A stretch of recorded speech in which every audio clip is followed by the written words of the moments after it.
I participated in a sleep study last year, thinking it would be an easy way to make some extra cash. The setup was simple. I had to wear a monitor on my wrist and set up a small camera in my room that I would turn on at night to record my sleep patterns. I was living in a small apartment with another woman. We'd both answered the same roommate ad and kept to ourselves most of the time. She would work late and sleep during the day, and I was the opposite. The first couple nights went by without incident. I almost forgot about the camera altogether. I'd fall asleep, wake up, and carry on with my day.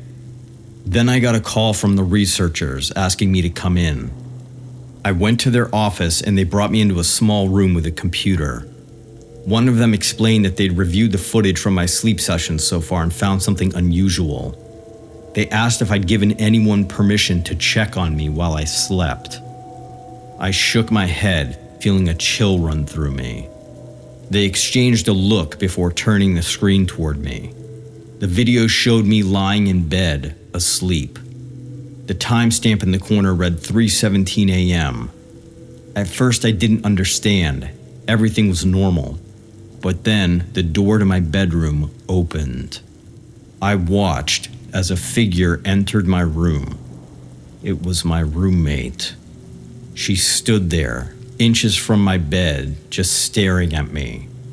Then she reached out and ran her hand over my hair before turning and closing the door behind her as if nothing had happened. They ended the video. The researchers asked if I knew why she would be checking in on me in the middle of the night like that. I told them no, and that we didn't really know each other very well. They offered to call the police, but I declined. I told them I'd handle it myself. I went home feeling exposed and vulnerable in my own space. My roommate wasn't there, so I locked myself in my room and tried to process what I'd seen.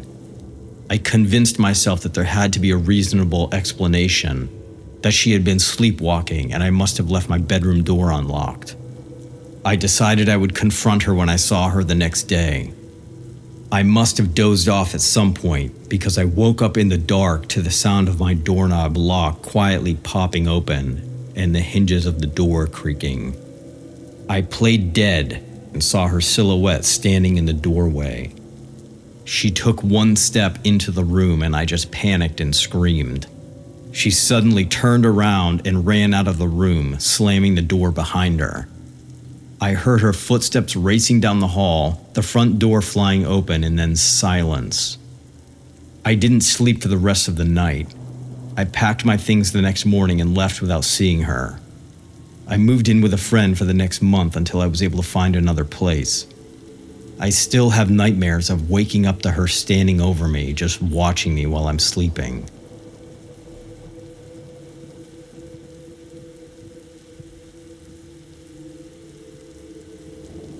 I've been an EMT for about 4 years now, so I've seen my share of strange calls. This one has stuck with me. It was a weeknight, middle of January, freezing cold. We were just a few hours in when we got a call. Elderly male, unresponsive, possible cardiac arrest. The address was on the outskirts of town. We pulled up to the house a little before midnight. No lights were on. My partner grabbed the bag while I went to knock on the door. No answer. I tried again, louder this time. Nothing. The whole block was dark and quiet. Finally, I tried the door. It was unlocked. I called out as I pushed it open, announcing who we were and why we were there. It was pitch black in there, so I turned on my flashlight. We walked down the main hallway of the building, continuing to call out. Finally, we found a bedroom at the back of the first floor. That's where we found him. He was lying on his back in bed, almost naked, eyes wide open, mouth slack. Nobody else was around. At first glance, I thought he was already dead, but then his chest moved. He was breathing. We had no idea where the person who made the call was. It seemed completely bizarre to leave the guy alone here. I went to check the man's pulse while my partner started prepping the oxygen. That's when I noticed his arms. They were strapped down. Someone had tied his wrists to the bedposts with torn bed sheets. His ankles were bound the same way. It was at this point that it started to dawn on me that the situation was more complicated than we had been told. I started to untie him, talking to him the whole time, trying to get any kind of response. He looked terrified. As I worked the knots loose, something felt off. The knots weren't tight. His right wrist wasn't even fully secured. These weren't restraints meant to keep someone in place. They were meant to make it look that way. That's when the old man moved. In a blink, his free hand lashed out, grabbing my wrist. His eyes were wide and wild and locked onto mine. Before I could react, he yanked himself free from the remaining restraints and lunged at me, knocking me backward onto the floor. I scrambled, trying to push him off, but he was wiry and fast. He let out this low, guttural sound, thrashing at me, trying to pin me down. My partner was shouting, but I couldn't focus on anything except the weight pressing down on me and the sheer panic surging through my body. Then as suddenly as it started, it was over. The old man's expression changed, like something inside him clicked back into place. Then without warning, he got up and bolted out of the room. He shoved past my partner, sprinting out of the room, and disappeared down the hallway. By the time we got to our feet and ran after him, the front door was hanging open. He was gone. We searched the yard and the street, but there was nothing. When the police arrived, they combed the area, but there were no fresh footprints in the snow and no sign of where he went. We gave our statements, but there was no real explanation. The house was evidently abandoned. There was no record of anyone living there, let alone an elderly man in need of medical attention. We also never found out how he placed the call, or if someone else was there with him that we didn't see. The creepiest part is knowing that we weren't there to save him. It was him who was waiting for us.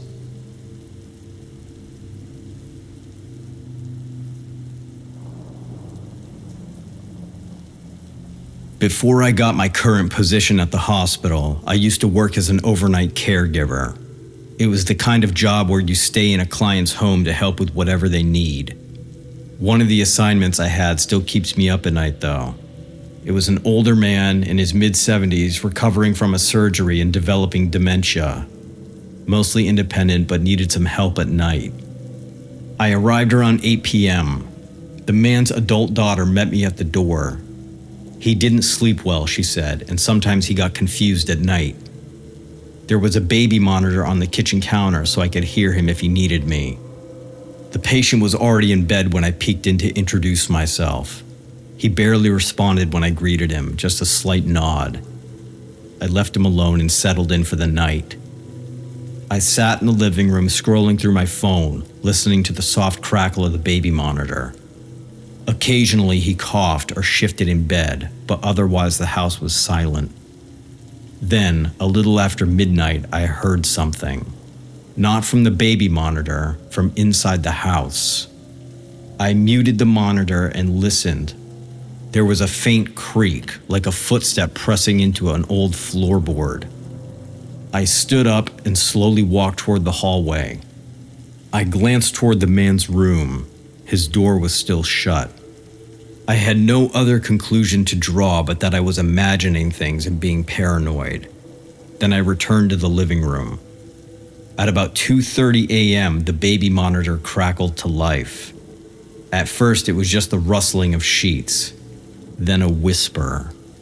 I picked up the monitor and listened. The patient's voice was hoarse, almost pleading. I put down the baby monitor and walked to his room. I knocked lightly outside and then opened the door. His bed was empty. The sheets were pulled back and the blankets were rumpled at the bottom of the bed. I left his bedroom, checked the other rooms, and walked down the hall to the kitchen. Then I saw it. The back door, it was unlocked. I decided I would do a quick search of the outside of the property and then call the police if I still couldn't find him. I walked back to the front door, got my jacket, and was in the process of putting on my shoes when I heard footsteps on the porch. Slow, quiet footsteps, like someone was sneaking across the wooden boards. Very slowly, I peeled back the white curtain that hung over the small window next to the door. What I saw startled me so much I actually stepped back and stumbled over my own untied shoes. My patient was standing on the porch, his pale face peering into the window so close it was almost pressed up against the glass. He didn't move or react. I regained my balance, collected myself, and unlocked the door. He was shivering, then whispered, "He said you shouldn't be here." I was unnerved and confused. I asked him who he was talking about. There was a long pause where he just stared off into his own thoughts. Then he just shook his head and slowly stepped past me into the house. I locked the door behind him, guiding him back to bed. He laid down without another word, closing his eyes like nothing had happened. I never got assigned to that patient again, and I don't think he lived very long after that. It was sort of a sad situation, but also a haunting reminder of the reality in which many of these patients live out their final days.